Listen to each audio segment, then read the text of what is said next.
The phone rang in a quiet office high above the city. The room was polished, with floor-to-ceiling windows that looked out over the skyline, but the man sitting inside wasn't looking at the view. He was buried in numbers, graphs, and endless reports. His name was Richard Hale, CEO of one of the biggest firms in the city. To most, he was untouchable. A man whose decisions rippled through thousands of lives, a man spoken about in headlines, rarely in person. And then, on an ordinary Tuesday afternoon, his personal line rang. Now, Richard's phone almost never rang directly. Calls went through assistants, through filters, through layers of people who decided what was worth his time. But this one came through unfiltered.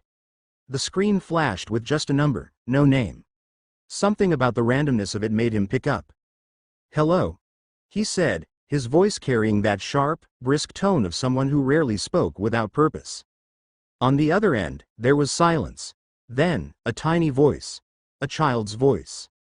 "Hi, are you the first name in my mommy's phone?" Richard blinked, sat up in his chair. Who is this?" "My name's Lily," the voice said, soft and careful, as if saying her name might break the connection. "My mommy, she's not waking up. I pushed the button that said, 'First Contact,' and it called you." Richard felt the world around him stop. The reports in front of him blurred. The city skyline faded. For a long moment, he couldn't speak. He was a man who negotiated billion-dollar deals, who decided with a word whether projects lived or died, but in that instant, nothing he'd ever faced had left him so unsteady. He forced his voice calm. "Lily, how old are you?" "6. "And where's your mommy right now?" "She's on the couch. She was crying a lot. Then she got really quiet. I tried to wake her up. She's not waking up." Richard's throat tightened. He could hear a faint quiver in Lily's voice, the way she was holding back tears because she was too small to know what to do. "Okay, sweetheart, listen to me. I need you to stay very calm. Do you know your address?" "Yes. Mommy taught me." She rattled it off with the innocent certainty of a child who had practiced it like a nursery rhyme. "Good girl. That's perfect." He quickly messaged his assistant. "Call 911 to this address right now." Then, back into the phone, his voice softer now, gentler. "Lily, I'm sending people to help your mommy. You're very brave. I want you to stay on the phone with me until they arrive, okay?" "Okay," she whispered. For the next few minutes, Richard did something he hadn't done in years. He listened, not to a boardroom, not to a shareholder, but to a little girl describing the world as she saw it. She told him about the blanket her mom liked, the one she put over her every night. She told him about how she'd made a drawing that morning. It's as in a house with sunshine, and how she was planning to show it to her mom after lunch. And then, almost suddenly, her voice cracked. "Do you think mommy's going to leave me? Daddy already did." Richard's chest ached. His own father had left when he was 9, but he had never spoken about it, not to anyone, not even his wife. The memory hit him like a wave he'd buried too deep. He swallowed, steadying his voice. "No, Lily. Your mommy's not leaving you. People are coming right now to help her. You did the bravest thing anyone could do. You called me." "Why did it call you?" she asked, almost curious. "I don't know," Richard admitted, half smiling despite the heaviness, "but I'm glad it did." Moments later, he heard voices in the background, paramedics entering, footsteps, urgent instructions. Lily held the phone tightly. "They're here," she said softly. "Good. You stay close to them, sweetheart. They're going to take care of her." There was shuffling, then another voice came on the line. A paramedic confirmed the situation.